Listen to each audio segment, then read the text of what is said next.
Le monde entier est un cactus. Il est impossible de s'asseoir. Dans la vie, il y a des cactus. Moi je me prie de le savoir. Aïe, aïe. Aouh. Aïe. Dans leur cœur, il y a des cactus. Dans leur portefeuille, il y a des cactus. Dans leur vie, il y a des cactus. Dans leur cœur, il y a des cactus. Aïe, aïe. Salut Laurence. Salut, comment ça va? On te dérange pas? Non, ben je travaille. On était à Ranana, je dis à Ranana, c'est Laurence Zemmour Il Immobilier. n'y a pas de problème, c'est sympa de vous recevoir. Voilà, ben vous voyez un petit peu mon fief. Enfin, on sait où tu travailles. Exactement, exactement. C'est ici que je me cache. On te voit sur des plateaux télé ou en visite d'appartement, mais jamais chez toi. Absolument, Ah non, c'est absolument. là. Voilà, c'est un petit peu stylé. C'est cosy, C'est cosy, voilà, j'avais envie d'une ambiance un petit peu sympathique. un peu française quand même. Hein. Après 25 ans, tu es resté. Toujours, toujours. Il y a des choses qui ne changent pas.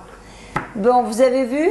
Allez, si on allait voir quelque chose de sympathique. Est-ce que c'est français? Oui. Bah, enfin, Ranana, ça ne peut être que français. Donc Allez, on y va, je on va vous boire un petit emmène. verre chez les Français alors. Allez, ok. Allez, on y va. Allez, on est prêts.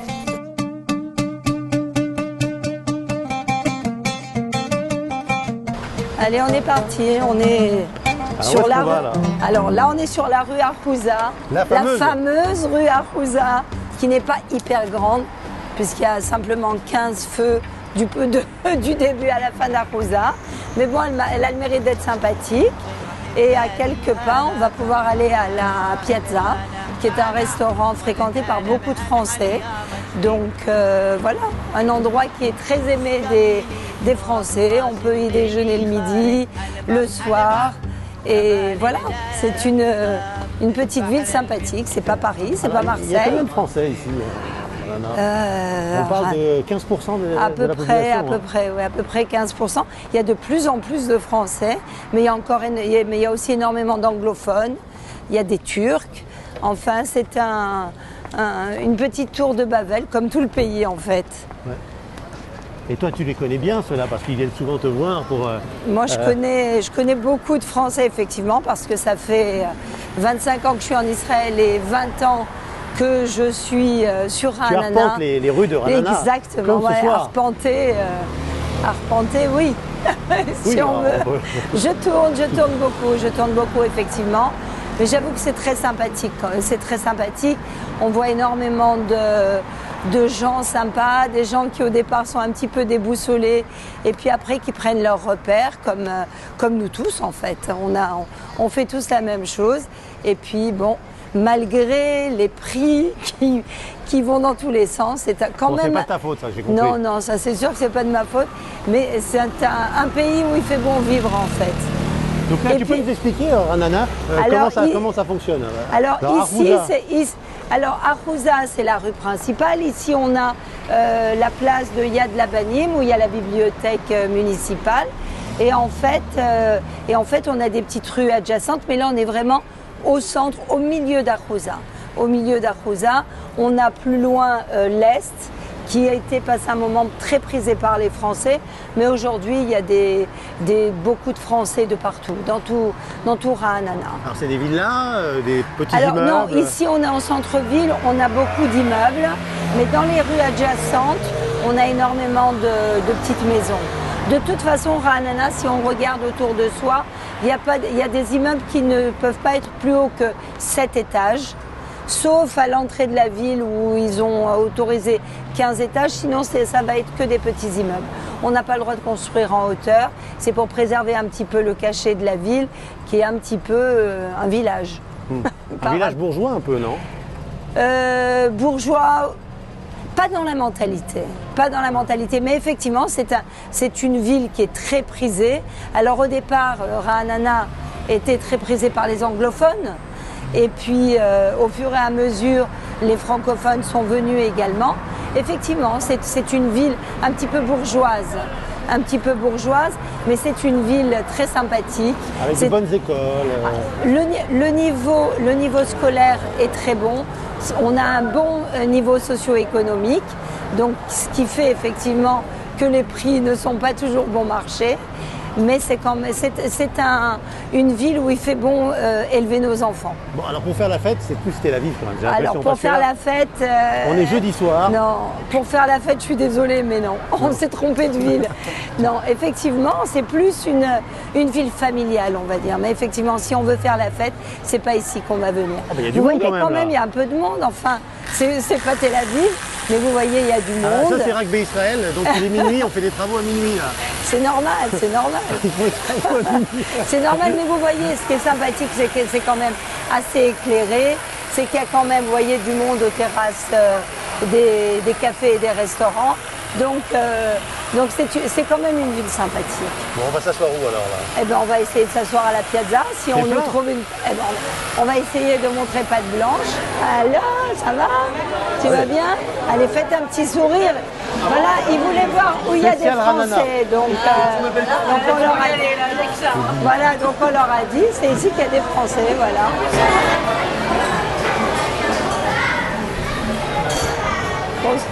Manishma. Alors il paraît que vous avez appris cette institution du Ranana. Ça y est, ça fait presque 2 mois grâce à Dieu et c'est magnifique. Voilà. Bravo, très content, ça bouge, c'est super. Est-ce Voilà, que la donc, pizza va rester la même? La pizza s'est améliorée, on a inventé plein de nouveaux plats, on a un chef exceptionnel qui est Ren là-bas. Un chef israélien, ça fait 13 ans qu'il est dans la maison. Est-ce que... Parce que comment on peut vous croire si on la goûte pas? Regardez, il faut vous asseoir, la goûter. Alors, on va est-ce vous qu'on peut servir. avoir une petite table Avec ou pas? plaisir. Avec quelques pizzas? Avec une belle pizza, avec des belles spécialités, avec plaisir. Alors à tout de suite, Laurence, on te suit, tu choisis la Allez, table. voilà, Voilà, on s'installe tranquillement ici. Allez, génial. Top. Super, merci. En fait, tu tous ces gens parce que là, mais aussi parce que tu n'as pas besoin de Absolument. Mais c'est-à-dire qu'on s'occupe des... Ils rentrer dans arrivent. l'intimité de tous. Exact. Bah, tu sais, de chercher un appartement à quelqu'un, tu es obligé de rentrer dans son intimité, dans sa façon de vivre, dans des choses qui sont très très intimes. Donc automatiquement, on les connaît, on les soutient. Quand au départ de l'Alia, il y a beaucoup de difficultés, donc c'est pas évident. Et ce qui est génial, ce que je dis toujours dans ce pays, c'est que ce que tu as reçu, tu as l'opportunité de le rendre. Et en fait, c'est ça. C'est en fait d'être là pour chacun, un petit conseil, un café, on remonte un peu le moral. Et c'est génial. Et tous ces gens-là, effectivement, ils ont loué avec moi, après ils ont acheté. Et c'est beaucoup de satisfaction. On te demande encore tous les jours des coups de fusil. Oui, ben, je peux te montrer mon téléphone, on m'en a demandé un aujourd'hui. Mais j'ai trouvé un coup de fusil à 2,8 millions. Il a eu envie de me tuer, le gars. Mais bon, pour moi, c'est un coup de fusil aujourd'hui.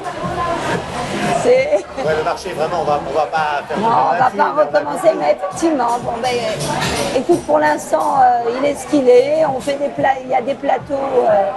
Maintenant, à mon avis, les prix vont se stabiliser. Et voilà. Mais ce qu'il faut retenir, c'est surtout le kiff de vivre dans ce pays. Même si on sait tous que c'est pas facile. Mais regarde, je veux dire, aujourd'hui à Marseille, à Paris, je connais moins bien, mais à Marseille, tu peux pas t'asseoir comme ça impunément dans un établissement, arriver, qu'on te donne une table, qu'on t'accueille comme on nous accueille. Et ça fait la beauté du pays en fait. Qu'est-ce que tu dis à nos nouveaux arrivants qui arrivent ici à Ranana, il y en a plein. Oui, c'est vrai. Qu'est-ce que tu leur dis tout de suite? Qu'est-ce que je leur dis? À part, Alors, moi, je leur donne un conseil. Je leur dis, aimez ce pays parce que c'est un pays, si vous l'aimez, il vous aime. Et ça, c'est la clé de la réussite. Il faut vraiment arriver avec une bonne dose d'amour, comme en fait quand tu es amoureux. Et en fait, tu es prêt à donner ta vie pour la personne en face. Et plus tu donnes, et plus on va te donner. Et c'est vraiment le pays des miracles. on va aussi des déceptions amoureuses. En Israël, tu peux avoir des petites déceptions, mais Begadol, c'est un pays, tu l'aimes, il t'aime. C'est comme ça que ça se passe. Moi, je suis arrivée avec rien, de chez rien. Personne n'aurait mis un copec sur moi. Et grâce à Dieu, au bout de 25 ans. Marseille, oui, Marseille. Je suis née à Lyon. Ensuite, j'ai grandi à Marseille. Et puis en 97, j'ai divorcé et j'ai pris mes quatre enfants sous le bras et je suis venue en Israël sans rien. absolument sans rien. J'avais en Israël quelques amis, j'avais mon frère, mon petit frère, et voilà. Donc en arrivant, je n'avais que mon frère et ma belle-sœur et quelques amis, et c'était improbable. Je n'avais pas d'argent, je n'avais rien, et je suis arrivée le 13 août. Et j'ai trouvé du travail, j'ai commencé à travailler le 1er septembre en tant que professeur des écoles, prof de français, puisque j'avais aussi cette carte dans mon sac. Et au bout de 6 ans, j'ai pris une année sabbatique et j'ai essayé l'immobilier et je me suis accrochée et voilà.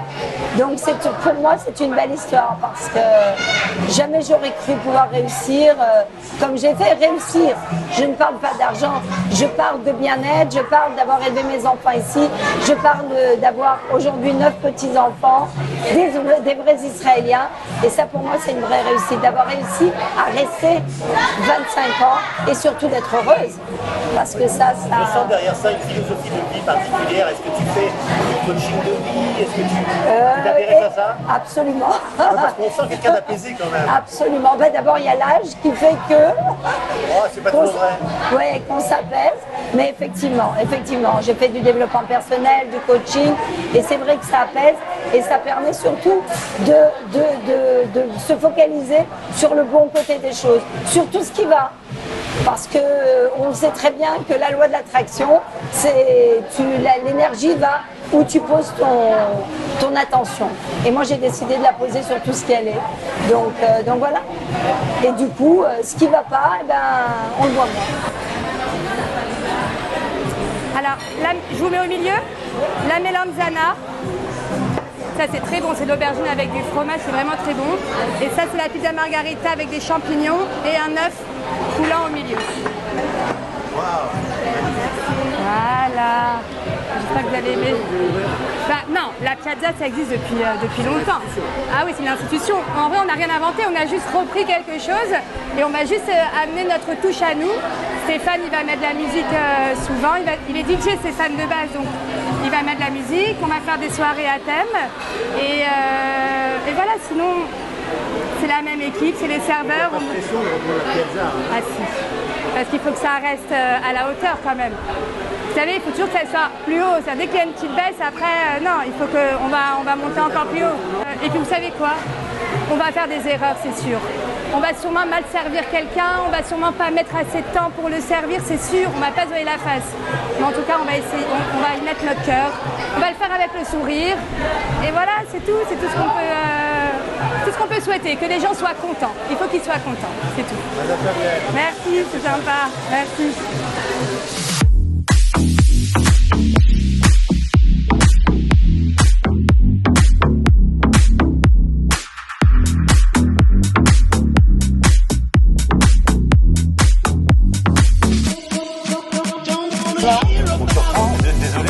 J'attends, pas du tout, j'attends des amis, mais t'es le bienvenu. Comment tu vas, toi? Ça va, merci. Qu'est-ce que tu fais là? On est en spécial Ranana ce soir.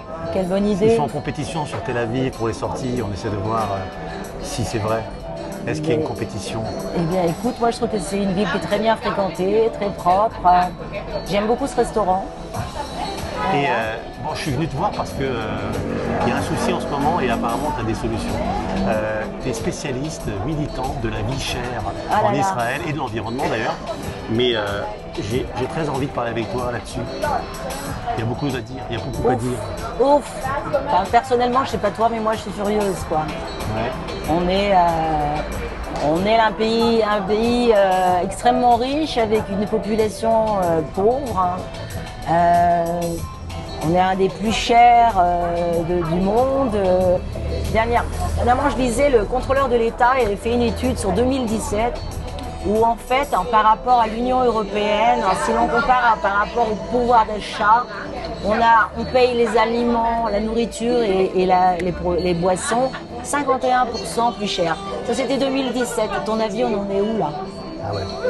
Ah non, mais c'est pas beau, quoi. Je pense que pourquoi tout le monde se rend compte qu'aujourd'hui, on a Ah un bah sentiment.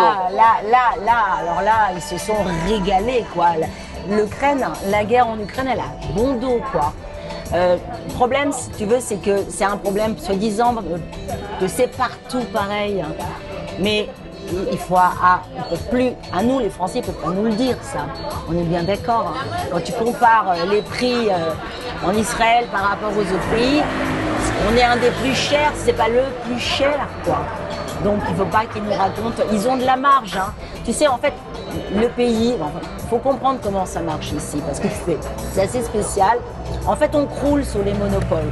On a à peu près une centaine de monopoles, il y en a seulement 60 qui sont déclarés monopoles. Et les frontières, ici, ces gens-là font des pressions dingues sur les politiques pour qu'ils mettent des taxes impossibles aux douanes, donc ils empêchent la concurrence de rentrer. Tu prends par exemple Carrefour, qui est censé bientôt nous alléger. Pour chaque produit, ils doivent passer 7 contrôles épuisants, éreintants, dégoûtants, de façon à ce qu'ils renoncent, quoi. Alors qu'en fait, ces produits sont acceptés en Europe. Ils sont hyper compliqués en Europe, ils sont hyper exigeants. Pourquoi ça ne serait pas accepté ici? Il y a des lobbies, tout ça est fait pour qu'on n'ait pas de concurrence. Donc en fait, ils se régalent. Et en plus, si tu veux, alors là, je dénonce les deux gouvernements, le Bibi, l'O-Bibi, les deux côtés. Il n'y en a pas un pour rattraper l'autre. Ils nous mettent, si tu veux, on a une autorité de la concurrence. D'accord? Avec Bibi, c'était Michaela Prin. Elle était claire. Elle venait de chez Tnuva, le monopole Tnuva. Hein. Comme ça, c'était clair avec elle. Elle était en mission, elle a fait que les défendre, etc. Après, on a le nouveau gouvernement, on se dit, waouh, ouais, on va enfin changer, quoi. Ils nous mettent la même clique. Michal Cohen s'appelle celle-ci. Elle travaille aussi pour les monopoles. Elle n'applique pas les lois sur les monopoles. Tu sais qu'un monopole, il n'a pas le droit de faire plus qu'un certain bénéfice. Sauf que ces lois ne sont pas appliquées. Ça fait 20 ans qu'ils n'ont nommé aucun nouveau monopole. Il y en a bien encore une quarantaine. Ils ne font pas d'appel d'offres. C'est-à-dire on paye, on est les pigeons. Bon, j'ai compris que ce sujet l'intéressait, on appuie sur le bouton, ça y est, c'est parti. On n'a pas longtemps, mais on n'a pas beaucoup de temps ensemble, mais quand même, je ne vais pas te déranger. Mais qu'est-ce qu'on peut faire? Peut-être qu'on peut déjà... Alors regarde, ce qu'il faut vraiment comprendre, en fait, si tu veux, c'est qu'il existe un club VIP où tu as les manias monopoles, d'accord? Tout ça s'arrange en cartel aussi. Tu as les propriétaires des plus grands médias et tu as les leaders politiques. Les uns arrangent les autres, financent leur carrière, font grimper leur carrière. Il n'y a aucun des politiques aujourd'hui existants qui va s'attaquer à ces gens-là tout puissants.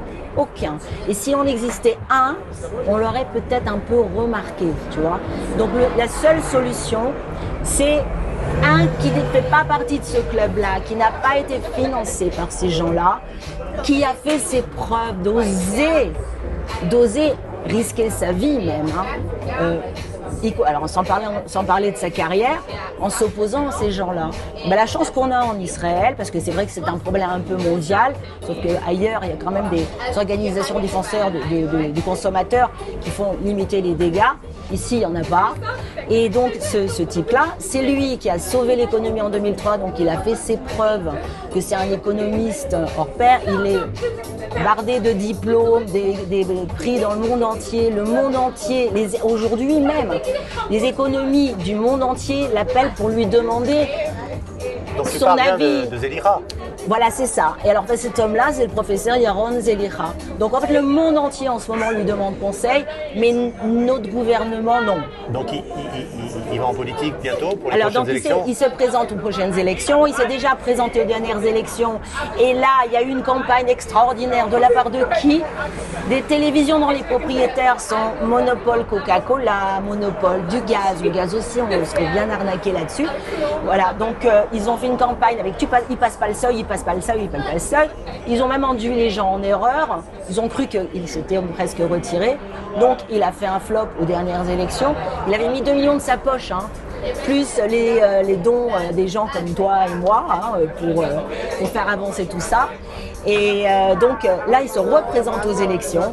Et cette fois-ci, moi je vous dis à tous, hein, si vous voulez nous sortir de là, qu'on se sorte de là, il va falloir qu'on se batte, nous, parce que lui, il est là. Il se bat, mais si on n'est pas derrière lui, eh ben, il va falloir qu'on se plaigne encore longtemps. Alors il est sur la liste de Bibi? Alors,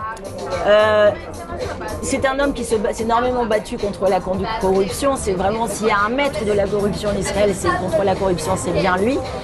Mais aujourd'hui, je vais te dire, Bibi, c'est c'est la justice qui va décider de son sort. À l'époque, si tu veux, c'était Bibi qui avait appelé Zelika à la rescousse. En 2003, il n'y avait plus d'argent pour payer les salaires du mois prochain. Il est venu, il a mis un plan au point, il a sauvé le pays vraiment, il a mis une base économique jusqu'à maintenant, on en profite. Donc ils ont fait vraiment une très belle équipe avec Bibi. Le changement, ils l'ont littéralement lynché aux dernières élections parce qu'ils avaient peur qu'ils nous prennent des voix. En plus, rajoute à tout ça que si Zelika passe, il va tellement nous baisser les prix que les monopoles, Mania et Cartel, en fait, si tu veux, on consomme environ dans les 800 milliards, 25% plus cher, c'est 160 milliards de bonus qui nous sucrent chaque année. Donc imagine que si Zelika passe, ces gens-là, tout puissants, ils vont perdre 160 milliards par an. Imagine combien ils sont prêts à investir pour le griller. Donc il ne faut pas rentrer dans ce jeu-là. Zelika, lui, il s'en fiche de Bibi, pas Bibi. Il rejoindra celui qui lui donnera le poste du ministère des Finances pour aller faire les réformes nécessaires. Alors, bon, tout le monde aujourd'hui, toutes les télévisions lui demandent comment, c'est quoi ton plan au secours. Là, cette fois-ci, tout le monde est bien d'accord. Donc déjà, premièrement, il faut baisser les taxes. Cette année, Super Lieberman, il nous a taxé 25 milliards d'impôts en plus, alors qu'il savait qu'on allait rentrer dans l'inflation, qu'on allait tous être étranglés. Et les caisses sont pleines. On est un des pays les plus riches. Donc déjà, ils nous rendent aux 25 milliards, nous supprimant plein de taxes sur l'eau, l'arnona, l'essence, etc. Ils ouvrent les frontières, donc on va avoir la concurrence qui va rentrer, puis ils appliquent les lois qui régissent les monopoles. Ils n'ont pas le droit de faire plus que tant de bénéfices. Tu vas voir ce qui va se passer. On va devenir tous très riches, mais d'un coup, mais immédiatement, quoi. Voilà ce qu'il faut faire. Enfin, une bonne nouvelle. Écoute, on a la chance, on a un génie de l'économie qui lui a fait ses preuves. Parce que alors attends, ils vont tous te promettre, ça y est, on va s'en occuper, hein. Mais blablabla, blablabla. Lui, il l'a fait. Il a démontré ses compétences économiques en sauvant notre économie. Il n'y avait plus un rond à l'époque, hein. C'est pas le cas d'aujourd'hui, hein. Il s'est opposé au Mania. Imagine qu'il a débarqué avec une armée de comptables. Il a commencé par récupérer 12 milliards que les Mania en question n'avaient pas payé d'impôts et que personne au Trésor n'avait l'intention de leur réclamer. Parce que tu comprends, on ne va pas se fâcher avec ces gens-là, parce qu'on peut en avoir besoin après dans une belle place de directeur, quoi. Tu comprends comment ça marche, quoi. Bon, alors toi, tu vas donc tu vas essayer de parler aux Français d'Israël. Ben moi, j'aimerais bien que leur expliquer. Est-ce que tu trouves ça normal que les Français ne connaissent même pas cet homme-là, quoi? Ah, on a une seule chance, c'est lui. Mais je peux te dire que j'ai tout essayé, les manifestations, les boycotts. On a tout essayé. En 2011, on avait un demi-million d'Israéliens dans la rue. On en est où? Tu regardes les prix, en fait. Depuis en 2007, Zelika est parti du Trésor. Depuis, de moins 2% à l'époque, on est passé à au moins 25%, on peut me dire même 30%. L'immobilier, en fait, il n'a pas arrêté d'augmenter. Il y a un seul moment, si tu regardes, où il a réussi à baisser l'immobilier, c'est quand Zelika, il était au Trésor. Il a fait descendre de 92 à 80 salaires. C'est combien on en est aujourd'hui? 160 salaires. Pour acheter un appartement prix moyen. Dur. Bon, bah écoute, merci en tout cas de cette explication. Ça tient qu'à vous, chers amis. On te laisse profiter de cette Ça soirée. tient qu'à vous. Oui, Génial. oui, merci. Ils sont en retard, Tu sais, là. l'amour, ils vont pas tarder. L'amour qu'on a ici, nulle part ailleurs. Et il faut se battre. Il faut rester ici, il faut se battre. Il faut récupérer notre pays de tous ces gens extrêmement mal intentionnés. Bonne soirée. Bonne soirée, Salut, Léane. Stéphane. Merci. Enchanté de t'avoir revu. Ciao. Merci. À bientôt. Ciao. Bye. Il paraît que c'est bon pour la santé, le jus de carotte. Le jus de pomme aussi, très bon. Carotte, ouais, c'est sûr. Alors, il y a un mélange pomme-carotte ici ou pas? On fait mélange pomme-carotte, on fait mélange pomme-orange, on fait mélange carotte et orange. C'est pas pour moi, ça. Ça, c'est pas pour toi, mais je t'en fais un après avec plaisir. Où est-ce qu'on est? Au La La La? Alors ici, on est dans un restaurant donc, italien Halavi qui s'appelle La La La, qui est donc un restaurant. Donc, Sur la célèbre Arcouza. Exactement, sur la célèbre grande rue Arcouza. Et donc nous avons bien sûr la cache-route Badass Bet Yosef. Et puis nous vous attendons. C'est quoi la particularité ici? C'est quoi des pâtes? Alors, on fait de tout ce qui est halavi, que ce soit pizza, salade. On fait surtout des poissons aussi. Nous avons des grandes salades aussi. Ah, c'est la patronne? C'est la patronne. C'est Osnat? Salut Osnat. היי, מה נשמע? טוב, כן? אתם מוזמנים בהמוניכם. תודה. זה אליאור, הוא בסדר אליאור? בסדר, אתה יודע, ככה, יש לו, Allô, יש ימים. הוא שלנו. Oui, t'es d'origine française donc? Moi, je suis de Paris. Ouais. Ouais. Je suis de C'est Paris, quoi ça ton fait. histoire? Bah, ça fait 8 ans que je suis là. Je suis monté, j'ai fait l'armée. Ensuite, j'ai habité quelques années à Jérusalem. Je travaille dans la sécurité de la Hiratika. Ensuite, voilà, je suis passé dans le Merkaz, travaillé un peu dans la restauration. Puis à cette heure-ci, voilà, je suis ici en extra, dans le restaurant, mais c'est comme ma famille ici. Je suis là depuis l'ouverture du restaurant. Et sinon, à plein temps, je suis architecte. Et puis voilà quoi. Marié, enfant? Dans 1 mois et demi, je me marie. Ah, Mazal Tov. Merci beaucoup. Tu nous fais visiter un peu les lieux? Allez, Allez, viens. let's go. Il paraît qu'il y a une salle en bas. Ouais, nous faisons donc beaucoup d'événements. Ouais. À partir de 25 personnes jusqu'à environ 70. Et venez avec moi. Voilà la fameuse salle à votre disposition qui comprend un bar, donc avec un barman. Et on y fait quoi ici? Des bar mitzvot? On peut tout faire, que ce soit des brit milot, des bar mitzvot, des bat mitzvot, des aînés. On peut faire tout sortes d'événements qui soient à la guise du client. C'est vraiment voilà, notre endroit un peu favori, on va dire. On aime bien d'être venus ici. Michael, Michael, comment ça va? Comment ça va? Je t'embrasse. Ça va? Ça va, très bien. Ranana donc, hein? Ranana. Je peux rester un peu Avec plaisir, toi? avec plaisir. T'attends pas quelqu'un, ça va? Ah bah non, on est bien là. On est bien. Mais Parfait, parfait, t'es un là. voisin en fait là. Ça fait plaisir de te voir.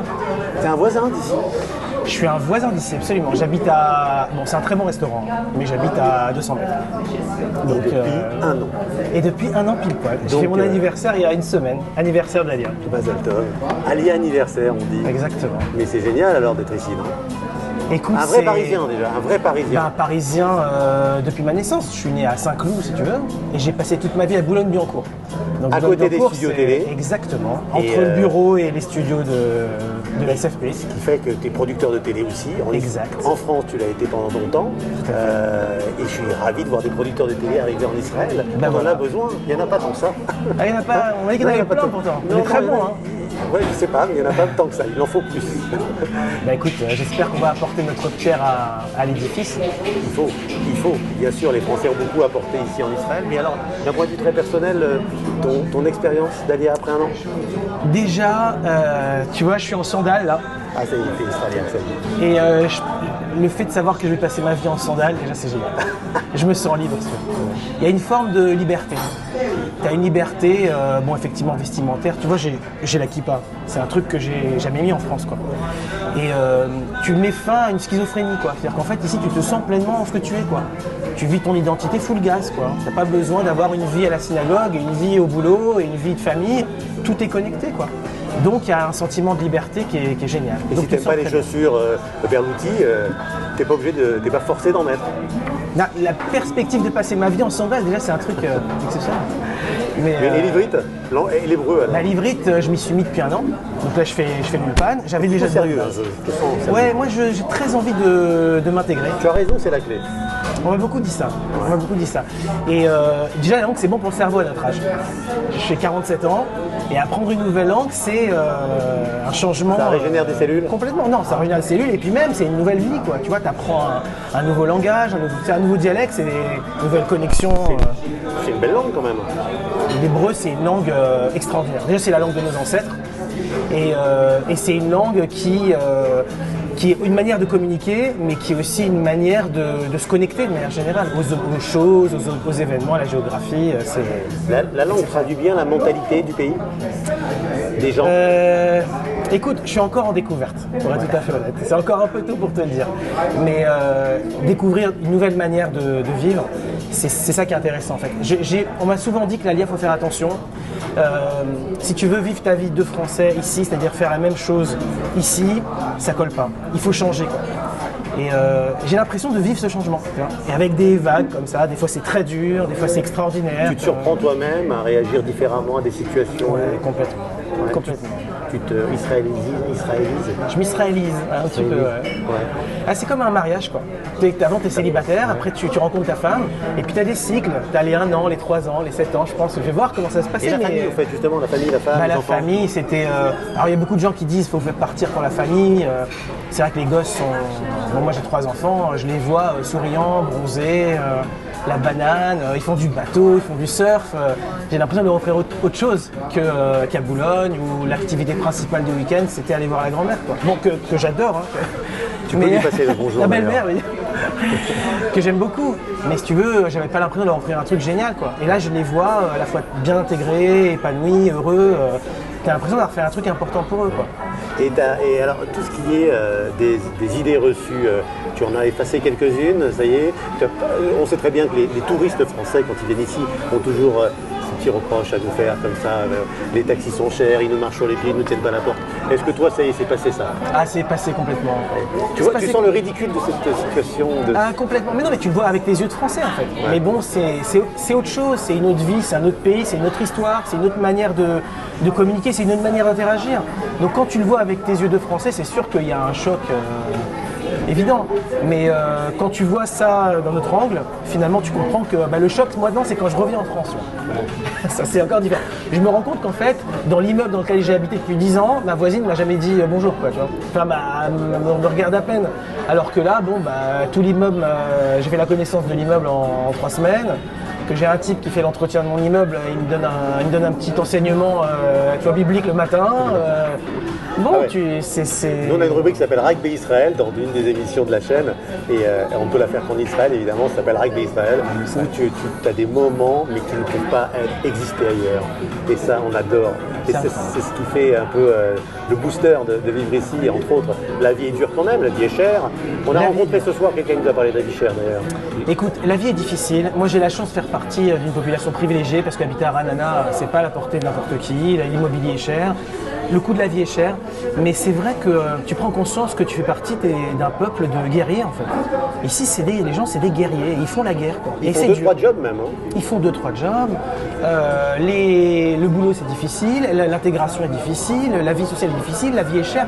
Mais si tu veux, c'est des gens, on se demande toujours, mais pourquoi les mecs font pas des manifs quoi? Pourquoi se révoltent pas, gueulent pas tous les jours contre la vie chère comme en France où il y a des manifs tous les 4 matins quoi. Et en fait, ici, les gens, c'est des guerriers si tu veux. Ils ont l'habitude de la vie dure quoi. Et c'est à la fois impressionnant, parce que tu te dis est-ce que je vais être capable d'y arriver, et en même temps c'est inspirant. Et je me dis, mais finalement, mes ancêtres, c'est des guerriers aussi, quand ils sont venus sur la terre d'Israël. Et je rajouterais que tes enfants le seront. Et le plus difficile à venir. Et mes enfants peut-être feront l'armée, ils le seront aussi. Ils le seront forcément. Mais c'est notre Donc on est la génération un petit peu sacrifiée comme ça, comme on dit. Tu sais, je dirais pas ça. Tu vois, moi aussi j'ai cru ça pendant longtemps. Je me suis dit, voilà, on fait ça pour nos enfants. On est un peu les Portugais qui arriveront. Ouais, mais on fait ça aussi pour nous. On fait pas ça que pour nos enfants. Nous aussi, ça, on change. Nous aussi, on ouvre des portes, on apprend des trucs. Ce changement, on fait aussi bien pour nos enfants que pour nous, tu vois. Je dirais pas le mot sacrifié. J'ai pas l'impression d'être sacrifié, tu vois. J'ai l'impression de vivre une transformation extraordinaire. Oui, mais alors toi qui avais un bon boulot, on a été ensemble dans ce monde de la télévision française, on a l'impression d'être des privilégiés dans notre travail, une liberté quand même, il y a quand même 70 millions de Français qui auraient pu voir ou qui ont vu nos émissions de télévision. On se retrouve ici en Israël, on ne parle pas forcément la langue, on ne peut pas produire en hébreu, c'est plus petit le pays, il y a une sorte de frustration quand même un petit peu ou pas? Tu peux ressentir ça, je pense, au début, mais tu apprends à voir plus large que le boulot, en fait. Finalement, en France, c'est que le boulot, en fait. Surtout dans nos métiers, tu vois. La vie de famille, ça occupe une petite part, mais bon, pas grand-chose. Finalement, le boulot, ça occupe de tout, surtout quand tu es dans des métiers passion comme les nôtres. La télé, moi, comme toi, j'ai baigné dedans petit, je suis rentré chez Endemol très tôt, je connaissais tous les génériques d'émissions par cœur, tous les animateurs, etc. Et en fait, finalement, tu te rends compte que c'est une vision un peu étriquée, parce qu'en fait, tu vis que par le prisme de ce secteur de la vie qui est la télé, qui nous a fait rêver. Mais quand tu viens ici, tu te rends compte, ok, il y a la télé, mais il y a plein d'autres trucs. Il y a plus de émettes en fait ici quand tu ressens. Plein d'autres trucs. Tu te connectes à plein d'autres trucs, tu vois. Il y a des gens comme tu dis qui ont 2-3 métiers, il y a le Rav qu'on connaît tous les deux, le Rav Ben Arouche. Ben voilà, tu te rends compte que c'est un type, il est rabbin, il est enseignant, il est dentiste. Ici, il y a des gens qui sont effectivement qui sont médecins, qui sont adjoints au maire, qui sont agents immobiliers. Bon, ben, ils ouvrent grand ils se rendent compte qu'ils peuvent faire plein de choses différentes, ils peuvent intégrer plein de trucs. Et moi, c'est ce que je suis en train de faire aujourd'hui. Je fais de la télé, mais je fais plein d'autres trucs maintenant à côté. Et c'est ça qui est J'ai génial. l'impression de vivre pleinement, quoi. Complètement. Ben, j'ai l'impression surtout de réveiller, de dévoiler mon plein potentiel en fait. Tu vois. Et ça c'est très difficile à expliquer quoi. Mais finalement je ne suis pas qu'un producteur de télé juif de Boulogne-Billancourt. Je suis plein d'autres trucs, tu vois. Mais je serais resté en France, j'aurais continué à faire ce truc-là. Finalement de moins en moins bien parce qu'à 45 ans on atteint le top et puis après ça décline gentiment, tu vois. Alors que là je relance la roue quoi. Tu vois. C'est top. Je suis très content. Ben voilà mon verre, merci. Parfait. Merci. Les Belle Chaïm couleur, alors. hein. Alors, les Chaïm. Bon, bah alors aux enfants, à toi, Et la à la nouvelle réussite, à la nouvelle vie ici en Israël. Et alors. à ton succès, à la réussite dans toutes Amen. tes productions. Tous Les tes projets. Chaïm. Les Chaïm. Les Chaïm.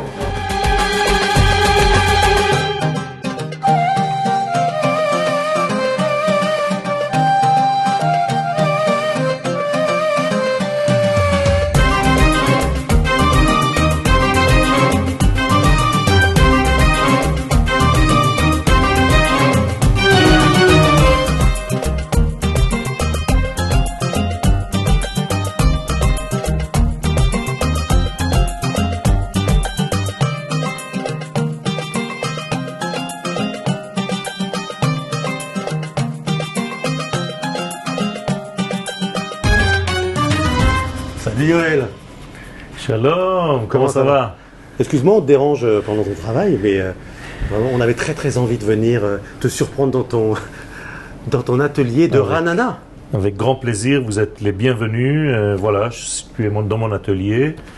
Et là, je suis en train de travailler sur des chiffons, des papiers un peu spéciaux, en noir et blanc. En noir et blanc, avec un tout petit peu de nuance pour en fait toucher les parenthèses, les grandes parenthèses de la vie. Il y a beaucoup de nuances, beaucoup de couleurs au milieu, mais en fait, les deux extrêmes, c'est le blanc d'un côté et le noir de l'autre. Voilà, tu nous accueilles toujours avec de la profondeur. Avec Yoel, c'est toujours très profond tout de suite. Restons légers, puisque ici, je vois que tu es très calme, tu es à Ranana, parce qu'avant, il fallait aller très loin pour te rencontrer. Je suis à Ranana, je suis en plein centre et mon atelier est ici, donc c'est un petit peu plus facile au niveau de l'accès aux galeries et vice-versa, donc pour porter les toiles, pour porter les œuvres, et voilà. La vie à la ville, ça te va mieux? Oui, bon, c'est plus facile quand j'ai besoin d'acheter quelque chose, il me manque un crayon, un pinceau, machin, j'ai pas besoin de me fixer une journée, j'y vais, cool, et voilà. Et puis j'ai mon côté aussi Emouna qui est juste à côté. Donc... Tu nous fais visiter justement, on peut t'interrompre? Bien sûr, allez, viens, bien sûr, attends, je pose mon pinceau. Et voilà, je suis en plein dans mon... Donc tu bosses comme ça en fait là. Là c'est l'atelier. Dans une tranquillité. Je suis dans une tranquillité. Je suis un peintre de l'intérieur. Donc j'ai pas besoin ni de voir des paysages extérieurs. Ça je peux le voir après. Mais dans mon atelier, en fait, je vais scruter les profondeurs de l'être. C'est ce que j'aime faire. Allez, on continue à scruter. Alors ça c'est donc l'atelier. Et puis là, on arrive immédiatement. Vous voyez, c'est même pas séparé, c'est différencié avec le côté Torah. Ça, ce sont les écrits que j'écris donc depuis des dizaines d'années et qui vont devenir des livres. Et puis là, c'est mon lieu d'étude. C'est ici que j'étudie. Donc on reçoit du monde. Voilà, il y a des chaises. On est à étudier. Là, j'écris. Et c'est mon univers. Comment tu partages les deux univers, le temps? En fait, je peux rentrer de l'un à l'autre. Simultanément, je peux m'arrêter 5 secondes pour qu'une toile sèche ou quelque chose sèche pour aller écrire un extrait qui me vient à l'idée maintenant. Et vice-versa, quand j'arrête d'écrire, je cours là-bas pour laquer quelque chose et je reviens. Donc en fait, je suis dans les deux mondes instantanément et simultanément. Je suis vraiment dans la Omanout et dans la Emouna. C'est la même racine. Tu pourrais pas faire l'un sans l'autre? Je ne peux pas. Je ne peux pas. Je suis façonné, fabriqué de cette matière-là. Donc l'esprit la cristallisation de cet esprit en forme d'œuvre. Comment tu définis ton personnage, Yoel Benarouche? C'est qui? C'est un peintre? C'est un rave? Comment tu arrives à le définir? C'est assez complexe. Je suis en fait quelqu'un de très très simple, mais qui essaie de faire venir des valeurs très profondes dans un monde le plus simple possible. Même que ce soit au niveau de mon verbe, j'essaye d'être le plus clair possible quand j'explique quelque chose. Et au niveau de mes toiles, finalement, il va falloir que ce soit beau, que ce soit agréable, parce que les gens qui achètent ont besoin de vivre avec une œuvre. Donc cette œuvre, elle doit être vivante, elle doit être alléchante, elle doit être complètement invitante. Et donc, j'essaye, avec des notions très simples, de traduire des notions très profondes. Voilà, ça c'est Yoel. Tu le continues la visite? Alors là, il y a donc tous mes livres.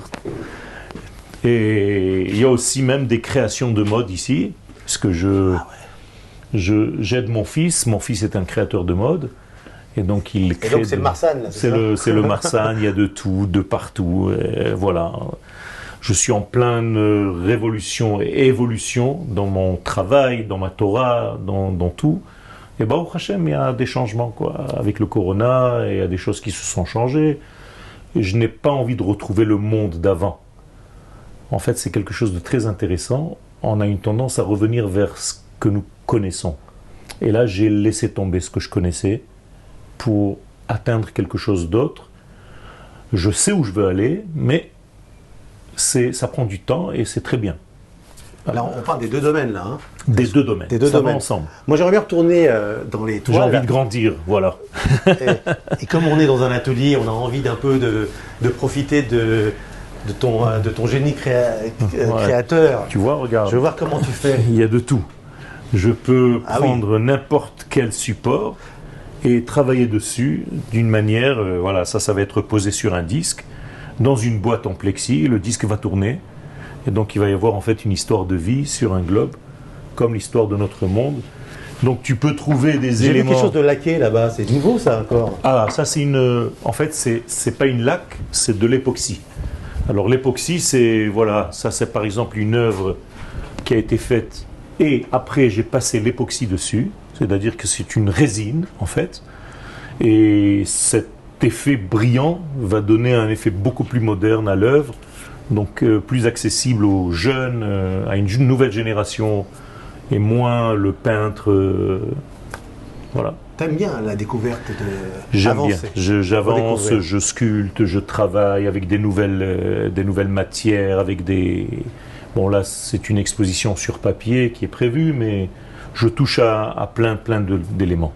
Je fais des montages en 3D, voilà. Qu'est-ce qu'on peut voir là de toi là en train de... Moi j'adore. Un jour j'avais vu, un jour j'ai eu la chance d'aller dans l'atelier de Soulage, comme toi, comme le tien. Et Soulage m'a montré comment il peignait ses noirs sur des ponts. Sur des ponts. Il marchait sur un pont et il peignait ses noirs. Tout à fait. C'était extraordinaire. Je voudrais voir Yoel Benarouche faire quelque chose. Eh bien là par exemple, je suis en train de rehausser en fait ce qu'on appelle l'œuvre. Donc là elle est un tout petit peu placée. Et là, je vais la rehausser en fait avec du blanc. Et donc la couleur blanche, qui est en fait la source même de toutes les couleurs, c'est même pas une couleur, j'allais dire, eh bien c'est elle qui va donner en fait la lumière à tout le degré ombre que j'ai placé avant. C'est-à-dire qu'en réalité, dans la toile, on va du plus foncé et on revient vers la lumière. Donc la dernière touche en fait, c'est toujours le blanc. Et donc c'est aussi au niveau de l'esprit, dire c'est très optimiste à la fin. Ça commence par le noir, exactement comme la création du monde. Ce fut le soir, ce fut un matin, jour 1. Donc il y a ici en fait... On attend tous la lumière au bout du tunnel. Exactement. Ben voilà. Donc, on parlait du Corona, voilà. Ben voilà. Moi, à chaque fin de toile, c'est un bout d'un tunnel. Ouais. Et je recommence un autre et je recherche le bout de lumière. Alors là, tu vas rehausser. Là, je vais rehausser littéralement donc la toile, l'œuvre. En l'occurrence, là, c'est un papier. Donc, je vais tout simplement passer. Ça paraît simple, mais c'est plus compliqué que ce que vous voyez, parce qu'il faut avoir le poids exact sur l'œuvre.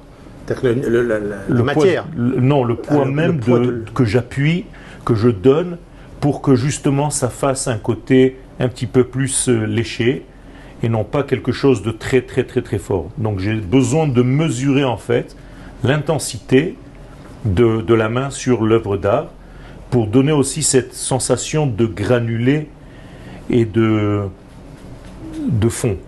Vous voyez, regardez. Là, il y a tout qui va ressortir. En fait, c'est toute la matière que j'ai créée avant, en dessous, qui va ressortir par le blanc qui caresse quelque part l'œuvre que je suis en train de faire. Donc c'est très très très très très discret, mais en réalité ça change tout. C'est un petit truc alors, d'un petit truc. Vous voyez, on voit la matière qui ressort avec tous les effets de matière qui sont avant. Il y a la texture bien entendu du papier, du chiffon, mais en même temps la texture que j'ai préparée avant. Donc là je rehausse et toute l'œuvre va prendre en fait de la lumière puisqu'elle va venir juste cet endroit qui était très très très très sombre et là on va repartir vers la lumière. Alors on a du mal à définir le temps pour faire une œuvre. Tout le monde pense combien de temps vous faites pour faire un tableau, mais c'est pas possible de le dire. Impossible. Ça peut faire un mois, un an. C'est impossible. Il y a des toiles qui sortent, qui sont un jet. Il y a des œuvres qui prennent énormément de temps. Il y a des ratés. Il y a des. Parfois, j'efface complètement. Tout devient blanc, même après que tu sois sorti. C'est autre chose. Il y a plein de. Impossible à savoir. Est-ce que ça existe, la peur de la toile blanche? Bien sûr, c'est évident. Même après tant d'années d'expérience. Toujours. C'est comme un artiste qui rentre sur scène. Il a toujours cette angoisse, mais c'est exactement pareil. C'est l'instant d'avant. Quand ça commence, c'est fini. On oublie, on est déjà dans le bain, mais l'instant d'avant, c'est waouh. Et là, il faut être en fait, c'est un grand secret, il faut être neuf. Il faut être comme si je venais de naître, comme si je commençais pour la première fois quelque chose en oubliant volontairement tout ce que j'étais hier. Sinon, je ne peux pas évoluer. Wow, on a appris un truc là. Et ça, en réalité, c'est un secret de Rabbi Nachman de Breslev qui dit il faut être vieux et bébé. Vieux dans mon savoir et bébé dans mon renouvellement de chaque instant. Superbe. On va te laisser travailler, Yoël. C'est très gentil d'être passé. Mais on ne pouvait pas ne pas passer par chez toi. Toi qui es à Ranana, on fait un spécial Ranana ce soir. On a toute la nuit ici, c'est Nuit Blanche à Ranana. On commence par toi. Magnifique. On était ravis de te rencontrer ici dans ton atelier. Vraiment magnifique. On adore les ateliers, c'est vraiment beau. Cédric, il est d'accord avec moi, Cédric. Merci beaucoup, Yoël. Je suis très touché de votre visite et vous êtes très bienvenue. Merci beaucoup. Salut. À bientôt, Yoël. לפעמים חושב, רק מה אני בכלל רוצה, מה יהיה עם זה, מתי אני כבר אתרצה, זה דורש טיפול, אני לזה לא